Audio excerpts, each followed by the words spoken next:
Bismillahirrahmanirrahim.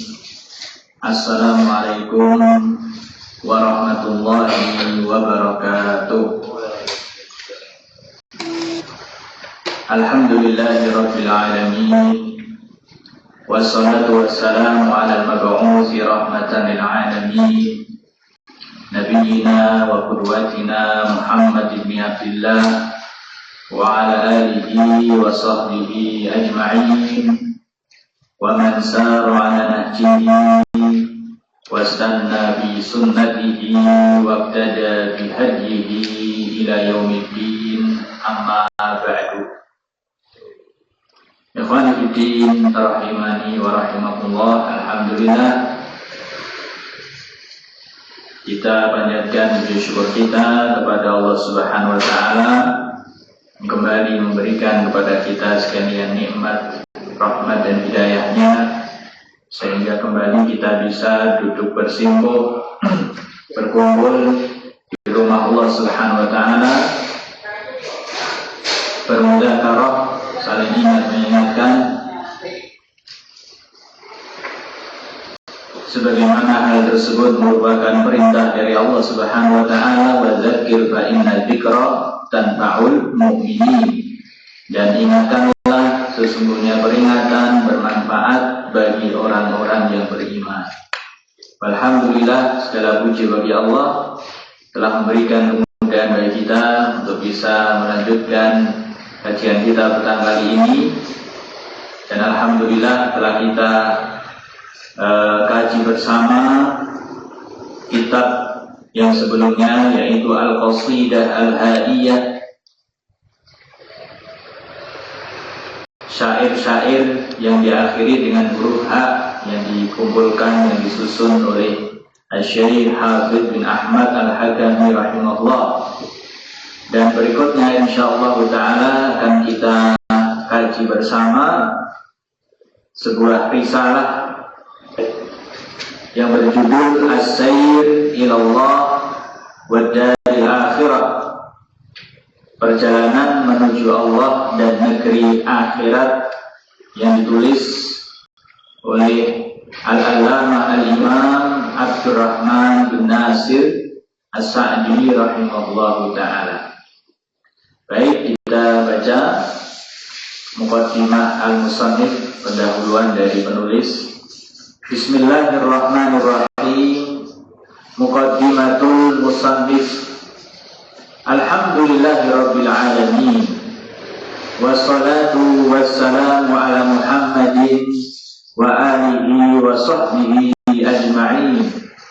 Hadza ta'liqun latifun ala mandumatai bis-sayri ila Allah wad daril akhirah.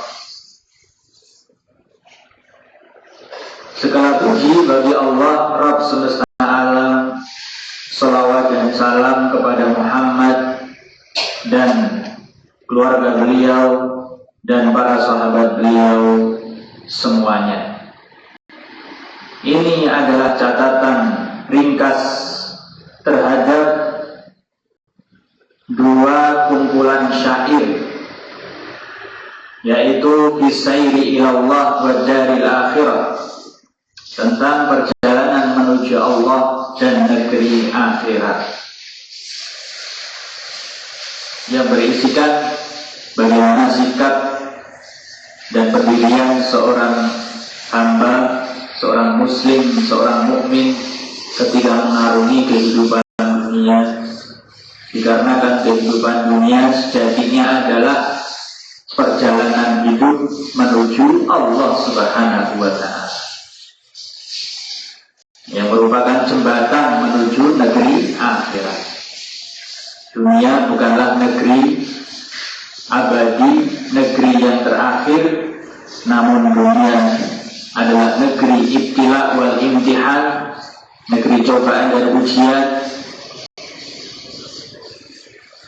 untuk kemudian menuju negeri akhirat sebagai negeri keabadian. Yaqulu ma'aniyaha, di mana catatan yang ringkas ini akan mengupas makna-makna kumpulan syair tersebut. Wa yuwaddihu mabaniyaha, dan akan menjelaskan ya struktur syair-syair tersebut. Fa innaha qad hassalat ala kabirin min manazil sa'irina ila Allah, dikarenakan sesungguhnya syair-syair tersebut telah meraih banyak dari manazil as-sa'irina ila Allah, sikap-sikap para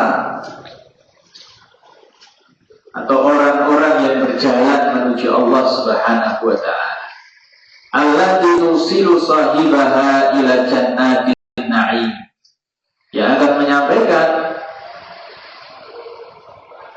orang yang memiliki sikap-sikap tersebut menuju surga yang penuh dengan kenikmatan. Wa jiwari rabbil karim, fi jiwari rabbil karim, berdampingan dengan Rabbul Karim, Allah yang maha mulia. Wa tamna'uhu min azabil jahim wal hijabil alim, dan akan menghalanginya dari siksa neraka jahim dan penghalang yang menyakitkan. Wallahul mas'ul bi fadlihi wa manihi ayaj'alahu khalisan liwajhihi muqarriban 'indahu, dan hanya Allah yang diminta dengan karunia dan kenikmatannya untuk menjadikannya ikhlas mengharap wajahnya dan mendekatkan di sisinya. Baik, demikian al-muqaddimah yang disampaikan oleh penulis. Tsumma qala rahimahullah al-ibadah. Bagian yang pertama, beliau akan menjelaskan makna dan hakikat dari ibadah. Wa'lam annal maqsudan minal ibadah ibadatullah wa ma'rifatuhu wa mahabbatuhu wal inabatu ilaihi 'ala dawam wa suluku turuqil lati tusilu ila daris salam. Dan ketahuilah bahwa yang dimaksud dengan ibadah adalah ibadah kepada Allah, dan mengenalnya dan mencintainya dan kembali kepadanya, rujuk kepadanya secara terus menerus, dan menempuh jalan-jalan yang akan menyampaikan kepada negeri keselamatan, yaitu surga. Wa aktsarun nas ghalaba 'alaihim al-hiss wa malakathum asy-syahawatu wal 'adat. Dan kebanyakan manusia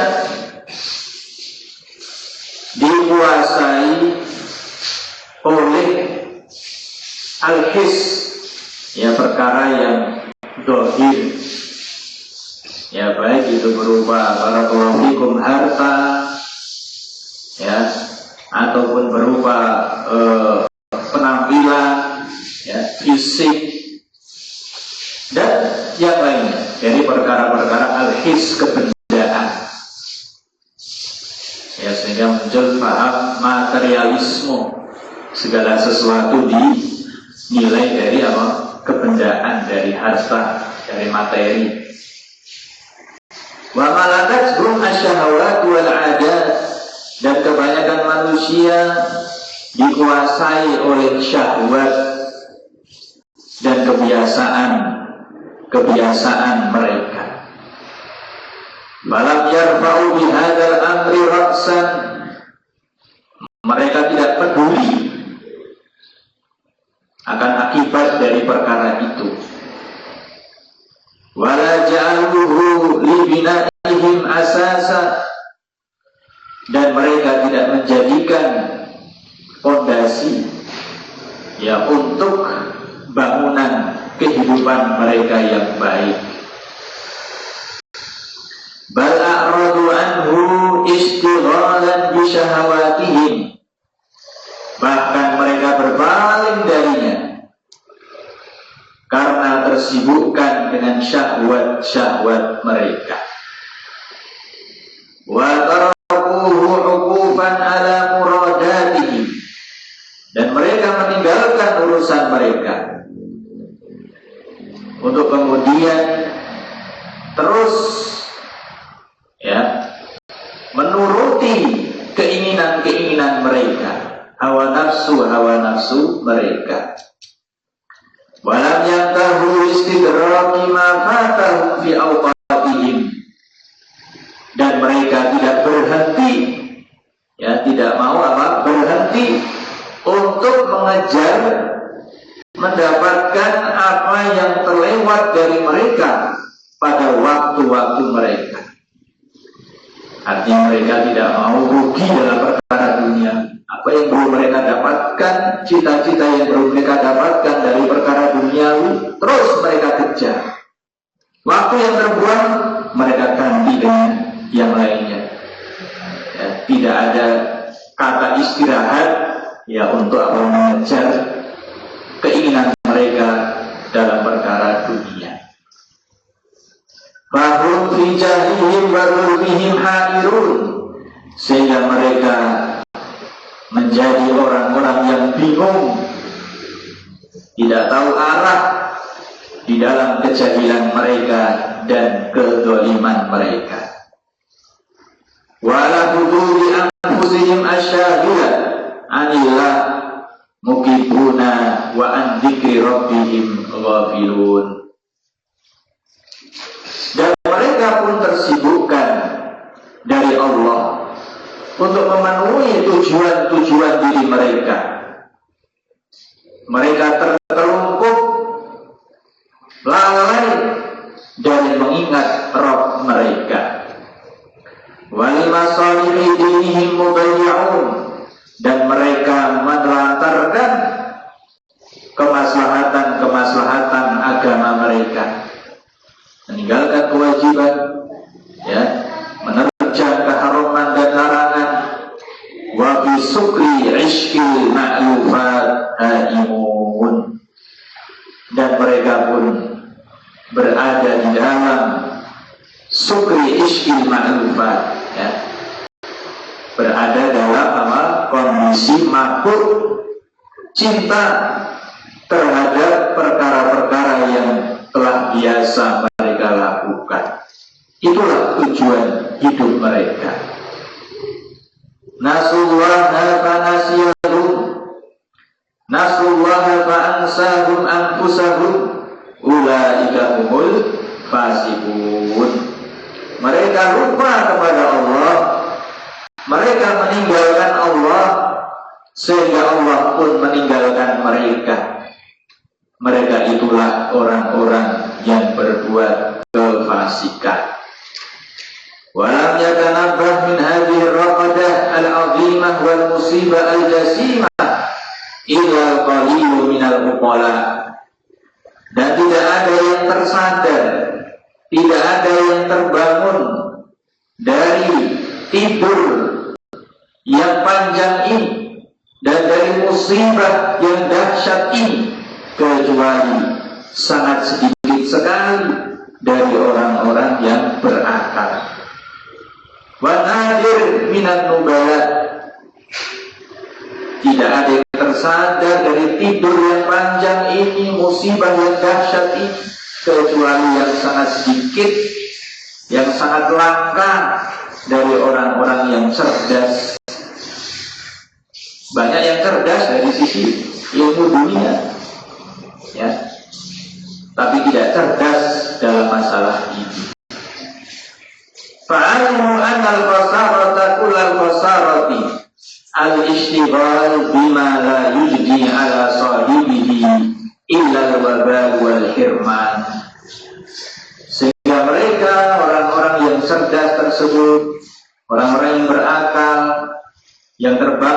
tidur yang panjang, dari musibah yang dahsyat ini, mereka pun menyadari bahwa kerugian yang sebenarnya adalah tersibukkan dengan apa-apa yang tidak mendatangkan kepada pemiliknya, kepada pelakunya, kecuali malapetaka dan terhalang dari kebaikan. Inilah kerugian yang sebenarnya. Inilah hukuman yang terbesar yang menimpa seorang hamba. Ya. Dan banyak orang yang tidak menyadarinya. Ya. Sebagaimana tadi disebutkan oleh Asy-Syaikh Abdurrahman bin Nasir As-Sa'di rahimahullah, bagaimana kondisi kebanyakan manusia.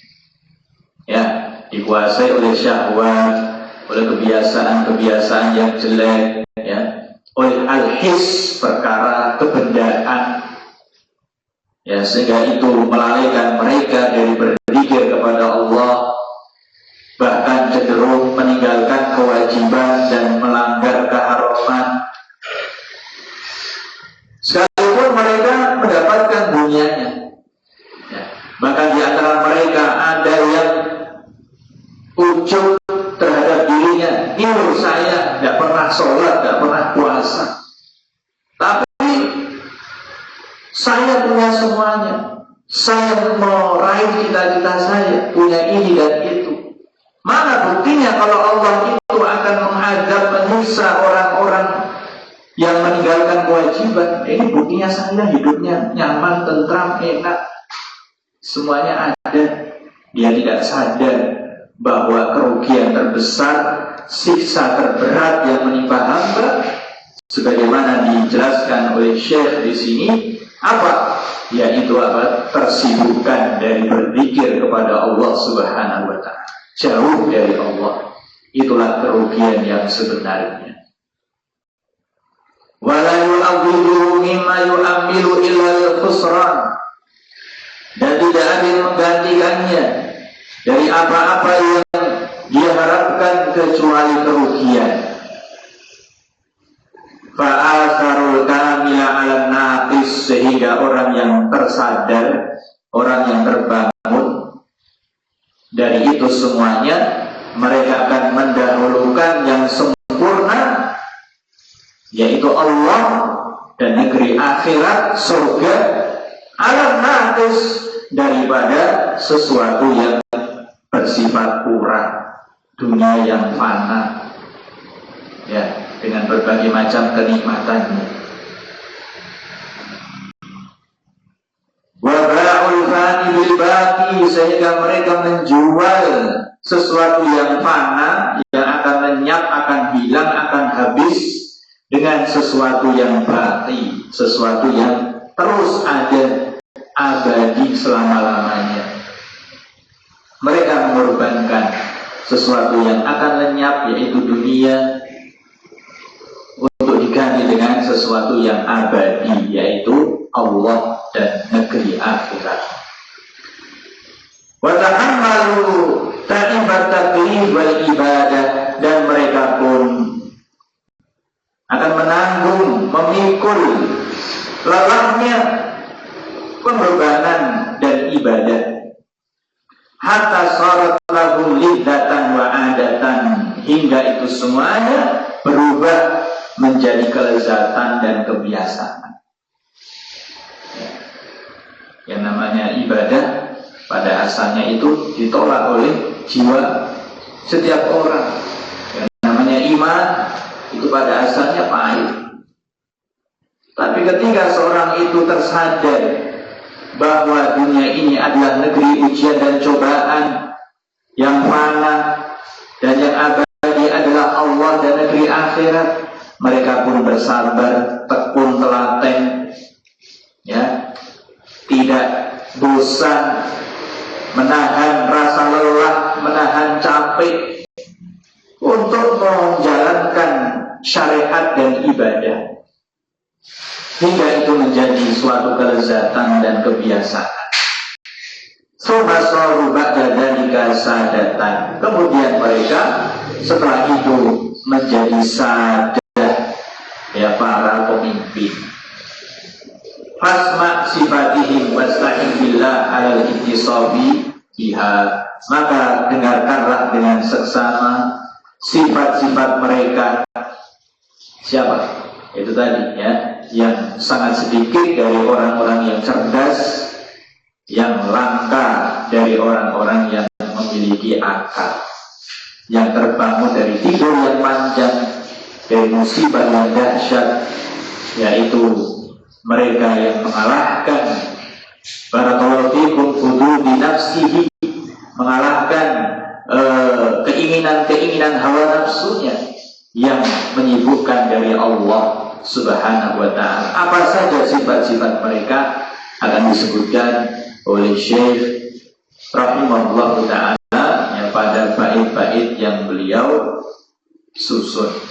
Nah, sebelum kita berpindah pada bait-bait tersebut, ya kita intisarikan faedah yang bisa kita ambil dari penjelasan penulis rahimahullah ta'ala yang telah kita dengar bersama. Di antaranya, hakikat ibadah bukan sekedar melakukan amalan lahiriah.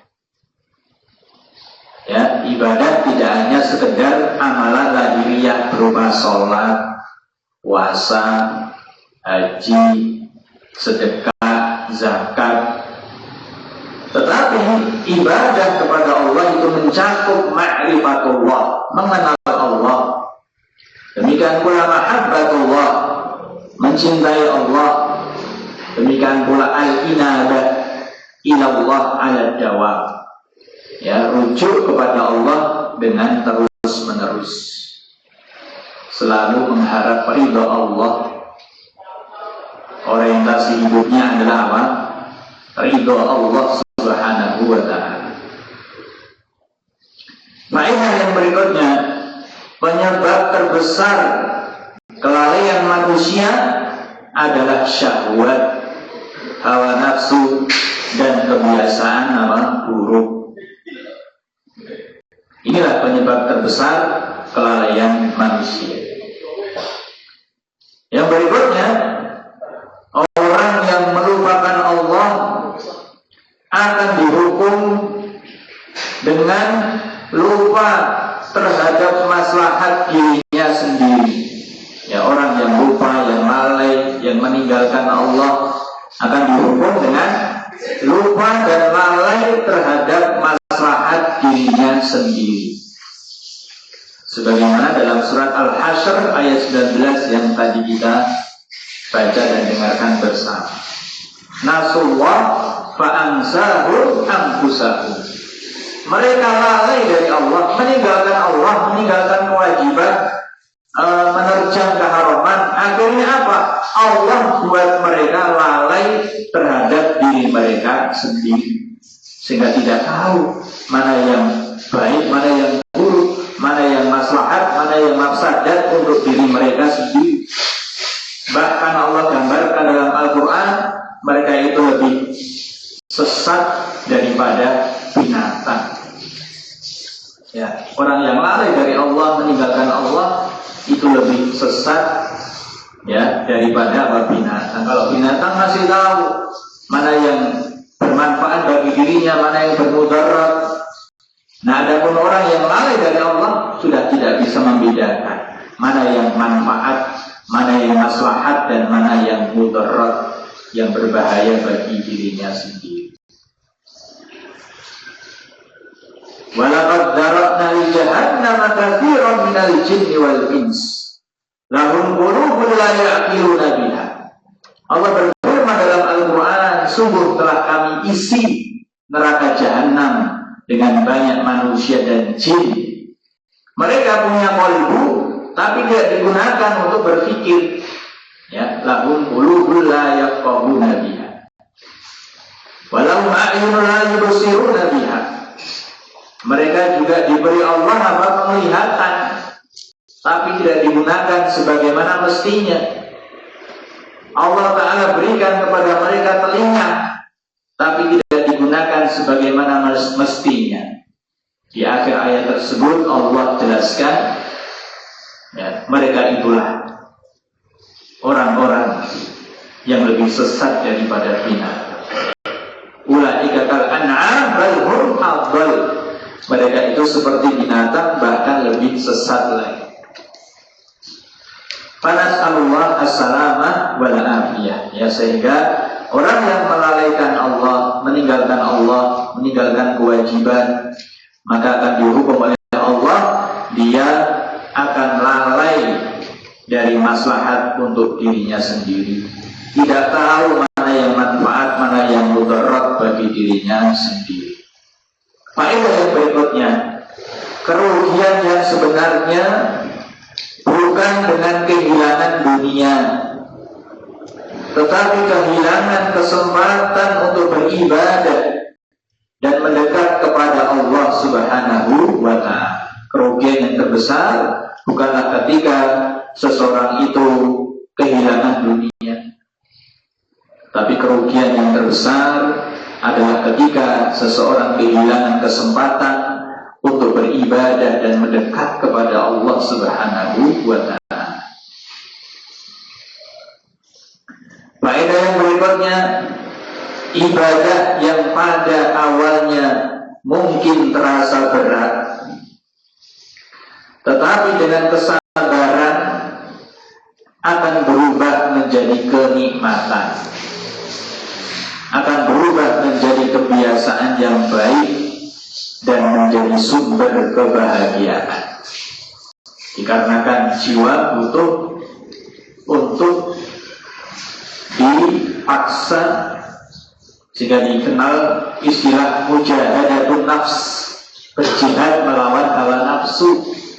Ya, bahkan jihad terbesar itu adalah jihadun nafs, ya, berjihad melawan hawa nafsu.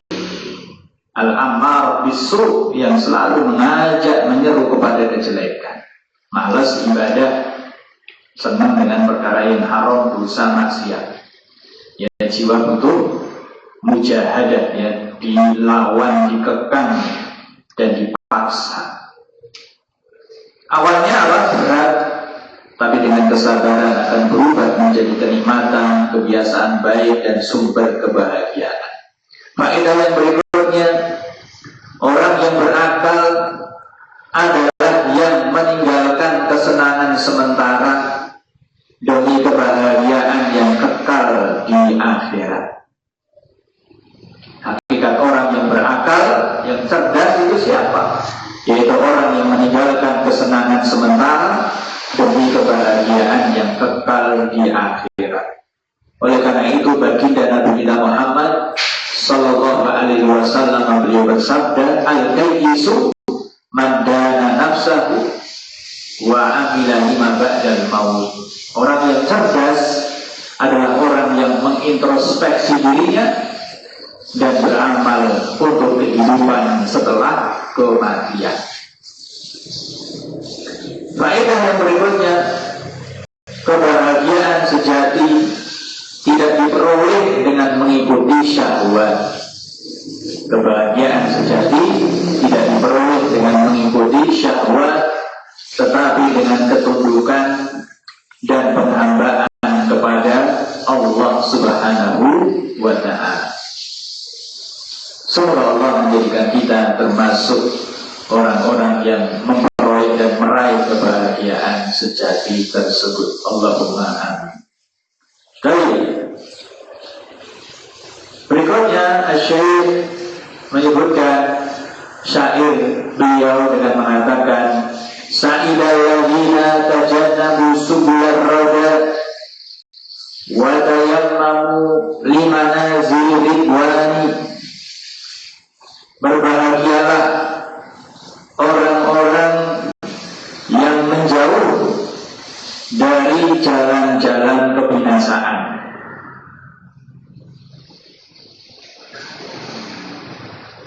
wa tayammamu limanazil ar-ridwani, dan mereka menempuh jalan-jalan keridhaan Allah. Nah, itu sifat pertama dari sifat-sifat orang yang cerdas, orang yang berakal, ya. Mereka menghindar atau menjauh dari jalan-jalan kebinasaan dan menempuh jalan-jalan keridhaan Allah. Hadza huwa aslu tariqihim. Inilah prinsip jalan hidup mereka. Wa qaidatu sayri faridihim, dan inilah kaidah pondasi perjalanan golongan mereka. Innahum tajannabu turuqal khusrani, sesungguhnya mereka menjauhi jalan-jalan kerugian. Wa tayammamu turuqar ridwani, dan mereka menempuh jalan-jalan keridhaan. Tajannabu turuqal syaitan, mereka menjauhi jalan-jalannya syaitan. Wa qasadu ibadatar rahman, dan mereka mengarahkan tujuan hidup mereka untuk beribadah kepada Ar-Rahman. Tajannabu turuqal jahim, mereka menjauhi jalan-jalan menuju neraka al-jahim. Wa tayammamu subulan na'im, dan mereka menempuh jalan-jalan menuju surga an-na'im yang penuh kenikmatan. Taraku sayyi'ati wa amilul hasanat, mereka meninggalkan perbuatan-perbuatan jelek dan mengamalkan perbuatan-perbuatan baik. Nazzahu qulubahum wa alsinatahum wa jawarihahum, mereka membersihkan hati-hati mereka dan lisan-lisan mereka dan anggota-anggota tubuh mereka anil muharramati wal makruhat, dari keharaman-keharaman dan perkara-perkara yang makruh. Wa syaghaluha bi fi'lil wajibati wal mustahabbat, dan mereka menyibukkan itu semuanya, ya qalbu, lisan, anggota badan, dengan apa? Dengan melakukan kewajiban-kewajiban dan perkara-perkara yang dianjurkan. Tahallau bil akhlaqil jamilah wa taqallau minal awsafir radilah, mereka berhias dengan akhlak-akhlak yang indah dan mereka membersihkan diri dari sifat-sifat yang buruk. Baik, inilah ya subul ar-ridwan, ya jalan menuju keridhaan Allah Subhanahu wa ta'ala.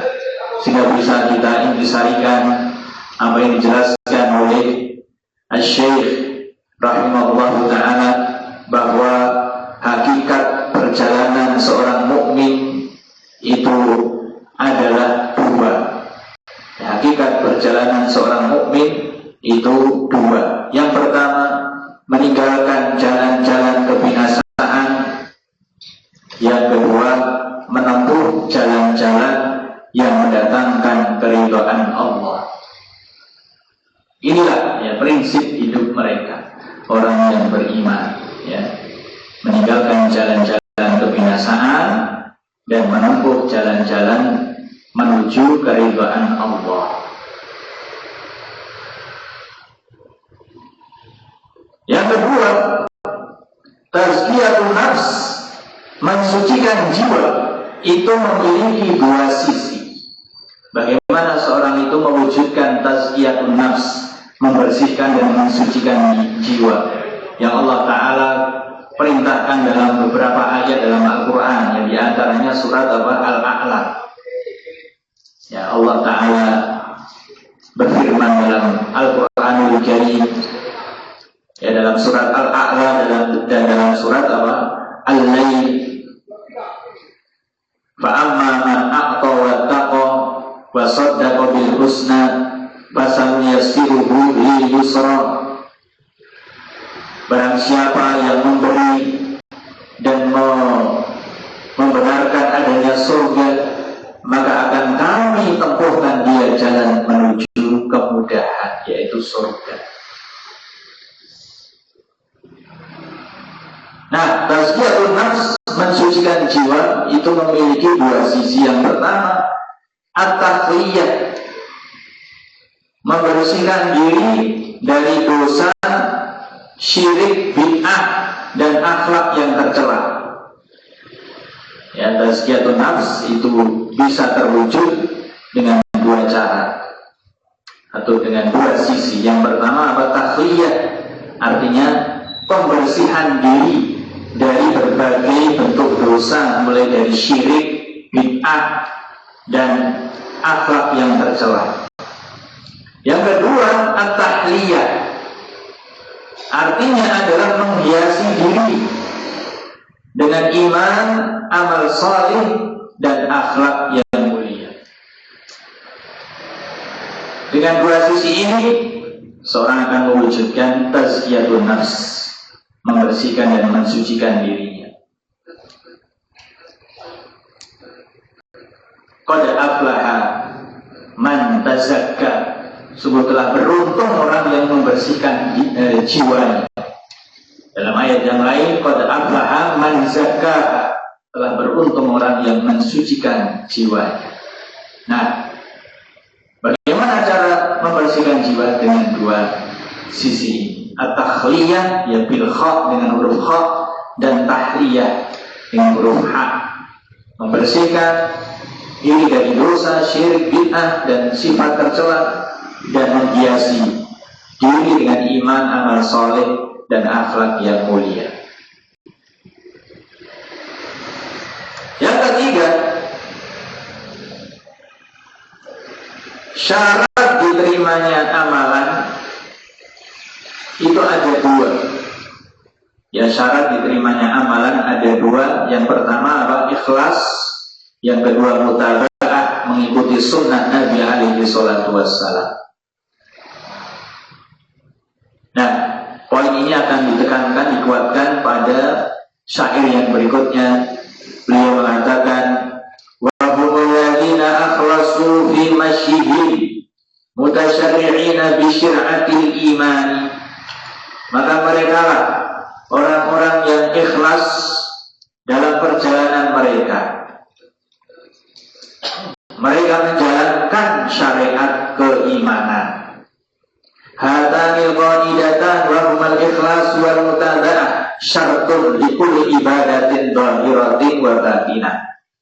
Keduanya, atau kedua kaidah ini, yaitu ikhlas dan mutaba'ah, adalah syarat bagi setiap ibadah, baik yang dhahirah, yang nampak, maupun yang batinah, yang tidak nampak. Ibadah yang nampak, ya seperti tadi sholat, ya, haji, dan yang sejenis. Yang batinah seperti apa contohnya? Ya, yaitu al-mahabbah, contohnya kecintaan, rasa takut, tawakal, berharap, dan yang sejenisnya. Faqulu amalan la yuradu bihi wajhullah fa huwa batil. Sehingga setiap amalan yang tidak diniatkan untuk meraih wajah Allah, maka itu batil. Wa kullu amalin la yakunu ala sunnati Rasulillah sallallahu alaihi wasallam fa huwa mardud.